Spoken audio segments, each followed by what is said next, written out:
World's best law of attraction money and success coach అయిన ప్రముఖ షేక్ అన్వర్ గారిచే మే 18th హైదరాబాద్ లో జరగబోయే 1 day magic of law of attraction and millionaire mind workshop కి register చేసుకోండి. Welcome to Sumanti. నేను మీ సుమంటి వినాగ్. చాలామంది గోచార రీత్యా కనుక మనం చూసుకుంటే మ్యారిటల్ లైఫ్లో కొన్ని దోషాలు శాపాలు ఉండేటువంటి అవకాశం ఉంటుంది. వేదిక్ ఆస్ట్రాలజీ అటువంటి వాటికి ఏం చెప్తుంది? ఈరోజు మనతో పాటు వేదిక్ ఆస్ట్రాలజీ ఉమాగారు ఉన్నారు. అది వారి మాట్లాడాలని తెలుసుకుందాం. నమస్కారం ఉమాగారు. నమస్తే నాగరాజు గారు. వేదిక్ ఆస్ట్రాలజీ ప్రకారం కనుక మనం చూస్తే ఏ మ్యారిటల్ రిలేషన్షిప్లో అయినా సరే కొన్ని థింగ్స్ వల్ల డెఫినెట్గా గొడవలు జరిగే అవకాశం ఉంటుంది. సో జనరల్గా మనం చూసుకుంటే గోచార రీత్యా ఏ రాశి వారికి ఏ విధంగా ఉండే అవకాశం ఉంటుంది, అండ్ ఆ శాపాలు అండ్ ఆ దోషాలు ఏ విధంగా ఉండే అవకాశం ఎక్కువగా ఉంటుందండి అసలు? తప్పకుండా అండి. ఏదైతే మనం మాట్లాడుకునేటువంటి వైవాహిక జీవిత సమస్యల్లో కనుక ఎందుకు అకారణంగా తగాదాలు కానీ గొడవలు కానీ విభేదాలు, అంటే మ్యారీడ్ లైఫ్ మీద చాలామందికి చాలా రకాలుగా హోప్స్ ఉంటాయండి. నా భర్త ఎలా ఉండాలి, నా భార్య ఎలా ఉండాలి, నేను పెళ్ళైన తర్వాత ఇలా బ్రతకాలని చాలా ఆశలు ఉంటాయి. కానీ అనుకోని విధంగా ఎన్నో రకాల ప్రభావాల వల్ల ఎందుకు ఇబ్బంది పడతారు, ఎందుకు విడిపోతారు, ఎందుకు చనిపోవడం జరుగుతుంది, ఇవన్నీ తెలుసుకోవాలి అనుకుంటే ప్రతి మనిషికి తనకి తెలియనటువంటి చేసినటువంటి కర్మల వల్ల వచ్చినటువంటి శాపాలు కొన్ని ఉంటాయండి. ఆ శాపాల మూలకంగానే ఈ యొక్క మ్యారీడ్ లైఫ్లో ఇబ్బందులు వస్తూ ఉంటాయి. ముఖ్యంగా మనం చూస్తే మొదటిది విత్త శాపము అని చెప్పబడింది. విత్త శాపము అని అంటే విత్త అంటే ధనము, ధన మూలకంగా వచ్చేటువంటి మ్యారీడ్ లైఫ్లో ఇబ్బందులు ఇప్పుడు నేటి సమాజంలో ఇప్పుడు అవే ఎక్కువగా కనబడుతున్నాయి. అంటే ఆస్తి కానీ ఆర్థిక వ్యవహారాల్లో కానీ వ్యాపారంలో కానీ తెలుసో తెలియకో చేసినటువంటి అవినీతి, అది వంశపారంపర్యంగా ఎవరు చేసినా లేదా ఆ వ్యక్తి తన పూర్వజన్మలో కానీ ఆ జన్మలో కానీ చేసినా దానివల్ల వచ్చేటువంటి శాపమే విత్త శాపము. దీని మూలకంగా ఏం జరుగుతుంది అంటే సంపద ఎంత సంపాదించినా నిలబడదు. వీళ్ళు సంపాదించినటువంటి సంపద అంతా కూడా ఎవరో అనుభవిస్తూ ఉంటారు. అప్పుల పాలైపోవటం మీరు బాగా గమనిస్తే ఇద్దరికి పెళ్ళైన తర్వాత ఇద్దరు వ్యక్తులు కలిసిన తర్వాత తీవ్రమైన అప్పుల్లోకి వెళ్ళిపోవడం, ఆస్తి నష్టం కలగడం, ఇవన్నీ జరుగుతూ ఉంటాయి. ఇది సడన్గా ఎందుకు జరిగింది, ఆ భార్యనో భర్తనో దూషించి నీ వల్లే ఇలా జరిగింది అని చెప్పి మనం వింటూ ఉంటాం ఇలాంటి మాటలన్నీ. దీనికి కారణము విత్త శాపం నాగరాజు గారు. ఈ విత్త శాపం ఉండడం మూలానే, అది కలగడం మూలానే వైవాహిక జీవితంలో ఇబ్బందులు వస్తాయి. సో దీని మూలకంగానే అప్పులు పాలైపోతుంటారు. తాకట్లు పెట్టేసి ఇళ్ళు అమ్మేసుకోవడము, ఆస్తి నష్టం అవ్వడము, వ్యాపార నష్టాలు రావడము, ఆరితేరినటువంటి బిజినెస్లో కూడా తీవ్రమైన ఇబ్బందులు పడడం లాంటివి దీని మూలకంగానే జరుగుతుంటాయి. దీని మూలకంగానే మ్యారీడ్ లైఫ్లో తీవ్రమైన ఇబ్బందులు వస్తూ ఉంటాయి.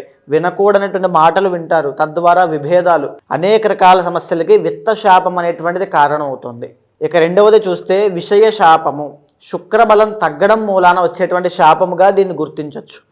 అంటే వంశపారంపర్యంగా లేదా ఆ వ్యక్తి కానీ పూర్వజన్మలో కానీ ఆ జన్మలో కానీ తెలుసో తెలియకో పరస్త్రీ వ్యామోహంలో పడిన లేదా పరపురుషుని వ్యామోహంలో స్త్రీ పడిన భార్య, దానివల్ల వచ్చేటువంటి కర్మ ఊరికే వదిలిపెట్టదు. అదే విషయ శాపంగా మారి భార్యాభర్తల మధ్యలో అనుమానాలకి, ప్రేమానురాగాలు తగ్గడానికి దారితీస్తుంటుంది. ఈరోజు మీరు చూస్తే నాగరాజు గారు చాలామంది భర్త భార్యని కొట్టడము, అనుమానించడము, లేకపోతే బెదిరించడము, ఆ అనుమానం అనేటువంటి జబ్బుతో భార్య చాలా ఇబ్బంది పడుతూ ఉంటుంది. పడరాని మాటలన్నీ పడుతూ ఉండడము, అసలు ఏమీ లేని పరిస్థితిలో కూడా ఇలాంటి మాటలన్నీ విని చనిపోవడానికి ఆత్మహత్య చేసుకోవడానికి సిద్ధపడిన వాళ్ళు చాలామంది ఉన్నారు. చాలా నక్షత్రాల వాళ్ళండి. సో దీని అంతటికీ కారణము విషయ శాపం అనేటువంటిది ఉంటుంది.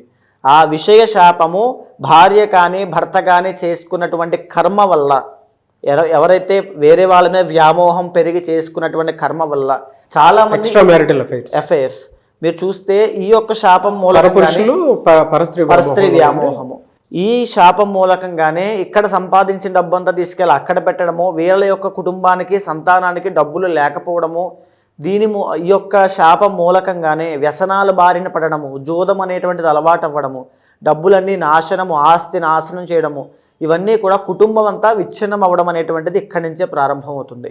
అయితే ఇక మూడవది ఏంటి అంటే వంశ శాపము అని ఉంటుంది నాగరాజు గారు. వంశపారంపర్యంగా ఎవరైనా సరే పవిత్ర జీవరాశులుగా పిలువబడేటువంటి సర్పాలను చంపినా, హింసించినా, లేదా అవి కలిసినప్పుడు వాటిని విడగొట్టే ప్రయత్నం చేసినా ఈ వంశశాపం అనేటువంటిది వస్తుంది. దీనిని మనం జాతకంలో పంచమ స్థానంలో కేతువు, పంచమంలో రాహుగా, పంచమంలో శని భగవానుడుగా, పంచమంలో శని రాహుల కాంబినేషన్గా గుర్తిస్తూ ఉంటాం, లేదా కాలసర్పదోషంగా. దీని మూలకంగా ఏం జరుగుతుందంటే సంతానము కలగకపోవడము, మిస్క్యారీ అవ్వడము, పుట్టినటువంటి సంతానము బాల అరిష్టంతో జన్మించడము, మాటలు సరిగ్గా రాకపోవడము, ఇంకా చైతన్యం రాకపోవడము, అవిజ్ఞానం రాకపోవడము, విద్యలో అభివృద్ధి లేకపోవడము, చిన్న వయసు నుంచి ఆరోగ్య సమస్యలు, వ్యసనాలు, జోదరిలాగా అయిపోవడము, తల్లిదండ్రుల మాట వినకపోవడము, తద్వారా వచ్చేటువంటి మ్యారీడ్ లైఫ్లో ఇబ్బందులు, ఇవన్నీ కూడా ఈ వంశశాపం మూలకంగా వస్తుంటాయి. ఈ వంశశాపం అనేటువంటిది చాలా తీవ్రమైందండి. ఒక ఇంటి యొక్క శాంతిని మొత్తాన్ని భంగం చేసేస్తుంది.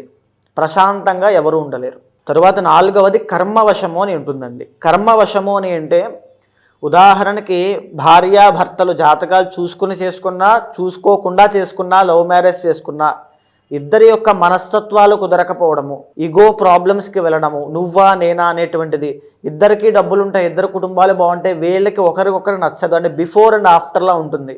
గొడవలు అవ్వడము, పెద్ద మనుషుల దగ్గరికి వెళ్ళడము, విడాకులు, లేదా పెళ్ళైనటువంటి వెరీ షార్ట్ పీరియడ్ ఆఫ్ టైంలోనే వైధవ్యం అనేటువంటిది కలగడము, అంటే భర్త చనిపోవడం లాంటివి జరుగుతూ ఉంటాయి.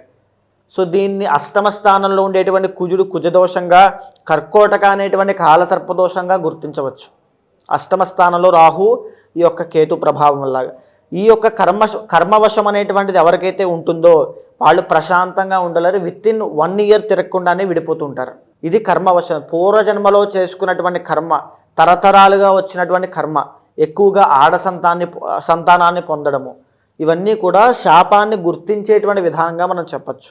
అయితే ఈ యొక్క కర్మశాపాన్ని ఇంకా మనం గుర్తించాలి అంటే భార్యాభర్తలు దూరం అవ్వడం అండి. ఐదర్ భార్యకి యాక్సిడెంటే దూరం అయినా, తీవ్రమైనటువంటి ఆరోగ్య సమస్య చిన్న వయసులో పెళ్ళైన తరువాత వచ్చి దూరమైనా, భర్తకి ఆరోగ్య సమస్య వచ్చి దూరమైనా, యాక్సిడెంట్స్ ప్రమాదంలో గురై దూరమైనా, ఎలాగైనా సరే వాళ్ళిద్దరూ కలిసి ఉండడం అనేటువంటిది జరగదు. డివోర్స్ అయినా అవుతారు, డివోర్స్ అయినా, విడిపోవడమైనా, పెద్ద మనుషులు, తగాదాలు, కేసులు, కోర్టు, ఈ యొక్క సెటిల్మెంట్లు, ఇవన్నీ కూడా కర్మవశంలోకి వస్తాయి నాగరాజ్ గారు. సో అంటే మీరు చెప్పిన దాని ప్రకారం కనుక మనం చూస్తే కర్కాటక రాశి వారికి జనరల్గా అంటే ఎలాంటి దోషాలు, శాపాలు ఉండేటువంటి అవకాశం ఉంటుందండి వైఫ్ అండ్ హస్బెండ్లో?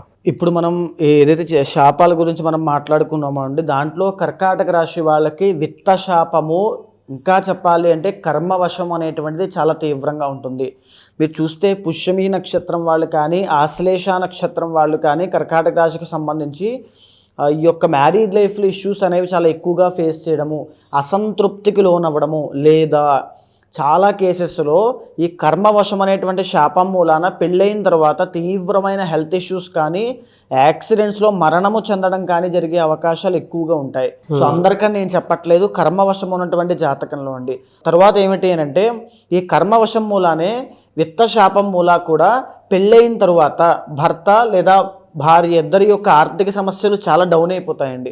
జాబ్ పోవడము, వ్యాపారంలో నష్టాలు, చాలామందికి పెద్దవాళ్ళకి కూడా పదవీ యోగాలన్నీ పోవడము. మీరు చూస్తే చాలామందికి కర్మవశం మూలానే పెళ్ళయిన తరువాత అప్పటిదాకా ఉన్నటువంటి పదవులు పోతాయి, డబ్బులు పోతాయి, వ్యాపారం క్లోజ్ చేయాల్సిన పరిస్థితి, డీఫేమ్ అవ్వడము, ఎలిగేషన్స్ రావడము, డీపాపులర్ అవ్వడము, సడన్గా అన్నీ కూడా ఇబ్బందులన్నీ కలుగుతూ ఉంటాయి. ఇది కర్మవశం వల్ల కలుగుతూ ఉంటాయండి. తరువాత విత్తశాపం అనేటువంటి దానివల్ల ఏంటి అంటే ఎక్కడ డబ్బులు పెడితే అక్కడ నష్టం. డబ్బులు వస్తాయి, నిలబడవు, విపరీతంగా లాస్ అయిపోతూనే ఉంటాయి, బయటికి చెప్పుకోలేరు, ఏం జరుగుతుందో తెలియదు, ఎంత బాధపడినా ఎవరు అర్థం చేసుకోలేరు, బయటికి అంటే చెప్పుకోవడానికి చాలా పేరుంటుంది, చాలా గౌరవం ఉంటుంది, కానీ డబ్బులు ఉండవు. ఈ పరిస్థితి చాలా హీనమైనటువంటిదండి. అంటే చెప్పుకోవడానికి, కనిపించడానికి చాలా గంభీరం, కానీ లోపల ఏమీ డబ్బులు ఉండవు. తరువాత చెప్పాలి అంటే the original 7th and 8th lord Shani అవుతారు. కాబట్టి ఎంత గొప్ప స్థాయిలో ఉండేటువంటి వాళ్ళు చిన్న చిన్న ఎంప్లాయీ పొజిషన్కి వచ్చేయడమో, ఏదో చిన్న జాబ్ దొరికితే చాలే అనేటువంటి పొజిషన్కి వచ్చేయడమో, లేదా అష్టమ స్థానాన్ని సూచన చేస్తుంది. కాబట్టి పెళ్ళయిన తరువాత భార్య లేదా భర్త యొక్క మరణము అనేటువంటిది, ఇవన్నీ కూడా విడిపోవడము. అండ్ ఇంకా చెప్పాలి అంటే నాగరాజు గారు సంతానం కలుగుతారు. సంతానం కలిగిన తర్వాత ఇలాంటి ఇష్యూస్ అనేవి స్టార్ట్ అవుతాయి. పిల్లలు అటు ఒక పిల్లలు భార్య దగ్గర, ఒక పిల్లలు అంటే ఒక పిల్లలు తండ్రి దగ్గర, ఒక పిల్లలు తల్లి దగ్గర ఇలా ఉండిపోవడము, ఇలాంటి అర్ధాంతరంగా మిగిలిపోయేటువంటి ఫ్యామిలీగా కర్మవశం మూలానే కలుగుతూ ఉంటుంది నాగరాజు గారు. ఎలా అండి అంటే ఇలా ఉన్నప్పుడు రెమెడీస్ ఏ విధంగా ఉంటాయి అటువంటి వాటికి? రెమెడీస్ అని అంటే ముఖ్యంగా చాలామందికి ఈ యొక్క కర్మవశం అనేటువంటిది ముందుగానే జాతకంలో చూసి గుర్తించవచ్చండి. ఒకవేళ వాళ్ళకు ఉంది అనుకుంటే ముందుగానే పెళ్లి కాకుండా ముందుగానే ఖచ్చితంగా పరిహారం ఆచరించాలి. పెళ్ళయిన తరువాత చేస్తే నిష్ప్రయోజనం అవుతుంది, చాలామందికి పని చెయ్యవు. పెళ్ళికి ముందే ఆచరించాలి. ఒకవేళ పెళ్ళి అయిపోయిందండి, మాకు సంతానం కూడా కలిగారు, మీరు చెప్పినట్టుగానే ఇదే పరిస్థితిలో ఉన్నాము. చాలామంది ఆడవాళ్ళు బాగా గుర్తుపెట్టుకోండి నాగరాజు గారు, చాలామంది ఆడవాళ్ళు పుష్యమి, ఆశ్లేష, పునర్వసు నక్షత్రం 4వ పాదం కర్కాటక రాశికి సంబంధించిన వాళ్ళు పెళ్ళి అయిపోతుంది, సంతానం కలిగారు, విడిపోవాలా ఉండాలా తెలియనటువంటి పరిస్థితుల్లో, అసలు ఆయన వదిలేస్తాడా ఉంటాడా తెలియనటువంటి పరిస్థితుల్లో, సెటిల్మెంట్లో అక్కడే ఆగిపోయిన వాళ్ళు ఎంతోమంది ఉన్నారండి. వాళ్ళందరికీ కూడా ఇది చేరాలి. ఖచ్చితంగా ఎవరైనా సరే పెళ్లి చేసుకునే ముందు కూలంకషంగా చూసుకున్న తర్వాత మాత్రమే పెళ్లి చేసుకోండి అమ్మ. ఎందుకు అంటే ఈ కర్మవశం అనేటువంటి దాని వల్లనే అది ఏ రకంగా కలగచ్చు. అష్టమ స్థానంలో కుజుడు ఉండడం మూలాన, కర్కోటక అని పిలువబడేటువంటి కాలసర్పదోషం ఉండడం మూలాన, ద్వికళత్ర యోగంగా పిలువబడేటువంటి యోగము ఉండడం మూలాన కలగచ్చు. ఖచ్చితంగా పెళ్లికి ముందే చూసుకుని పరిహారములు ఆచరించండి. ఒకవేళ పెళ్ళైన వాళ్ళు కనుక అదే ఇబ్బందిలో ఉంటే కనుక ఖచ్చితంగా పర్సనల్ చార్ట్ చూస్తే కనుక ఏది చేయాలనేటువంటి నిర్ణయించడం అవుతుంది. కొన్ని పాశుపతాలతో చేయాల్సి వస్తుందా, లేదా శ్రీరుద్రయాగం అనేటువంటిది, చండీ యాగం అనేటువంటిది ఏదైతే గ్రహము బాధిస్తోందో, సప్తమ స్థానంలోనో పంచమ స్థానంలో ఏదైతే గ్రహాలు సంచారం చేస్తున్నాయో దానికి సంబంధించిన అధిదైవాలకి ఈ యొక్క పూజలు చేయాల్సి వస్తుంది. అది కూడా ఎంతలో చేయాలి, ఏ పూజ చేయాలి, హోమం సరిపోతుందా, యాగం చేయాల్సి వస్తుందా అనేటువంటిది పర్సనల్ చార్ట్ చూసిన తర్వాత తెలుస్తుందండి. అయితే గోచార రీత్యా చూసుకుంటే ఈ విధంగా ఉంది అని చెప్పేసి చెప్పారు కదా మీరు. పర్సనల్ చార్ట్ ప్రకారము వారి వ్యక్తిగత జీవితం ప్రకారం అంటే ఆ జాతకంలో ఏముందో తెలుసుకోవాలి అనుకున్నటువంటి చాలామంది ఉంటారు. ఈ దోషంలో ఉన్నారా లేదా అనేటువంటి దానికి మిమ్మల్ని అప్రోచ్ అవ్వాలి అంటే ప్రాసెస్ ఏంటండి? తప్పకుండా అండి. ఇప్పుడు మనం మాట్లాడుకునేటువంటి అంశం అంతా కూడా ఈ యొక్క జ్యోతిష శాస్త్ర పరంగా ఏదైతే శాపాలు చెప్పబడ్డాయో అది రాశిరీత్యా ఒక డిఫాల్ట్ బ్లూ ప్రింట్లా మనం మాట్లాడుకున్నాము. కానీ ఏదైతే మీ పర్సనల్ చార్ట్ ఉంటుందో యూనిక్గా మీకు మాత్రమే time of birth, place of birth, ఈ యొక్క డేట్ ఆఫ్ బర్త్ బట్టి ఉంచబడుతుందో దానిని చూసిన తర్వాత ఏదైతే శాపము మూలకంగా, ఏదైతే దోషం మూలకంగా మీకు సమస్యలు వస్తున్నాయో చూసి దానికి తగినటువంటి శాంతి పరిహారములు ఆచరింప చేసినట్లయితే తక్షణమే శీఘ్రముగా ఇమీడియట్ రిజల్ట్స్ అనేవి మీకు ఉంటాయి. అలాంటి వాళ్ళు ఎవరైనా ఉంటే ఖచ్చితంగా కింద కనిపించేటువంటి నెంబర్కి కాల్ చేస్తే తప్పకుండా మీ యొక్క పర్సనల్ చార్ట్ చూసిన తర్వాత మీకు మంచి సజెషన్స్ ఇస్తాను. Anyway sir, thank you so much Uma గారు.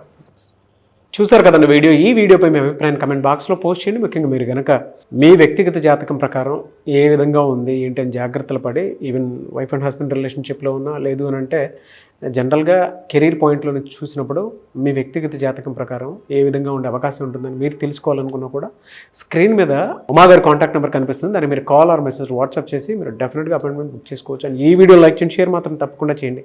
ఇలాంటి మరిన్ని వీడియోస్ కోసం మా ఛానల్ ఫాలో అవ్వండి. Thank you.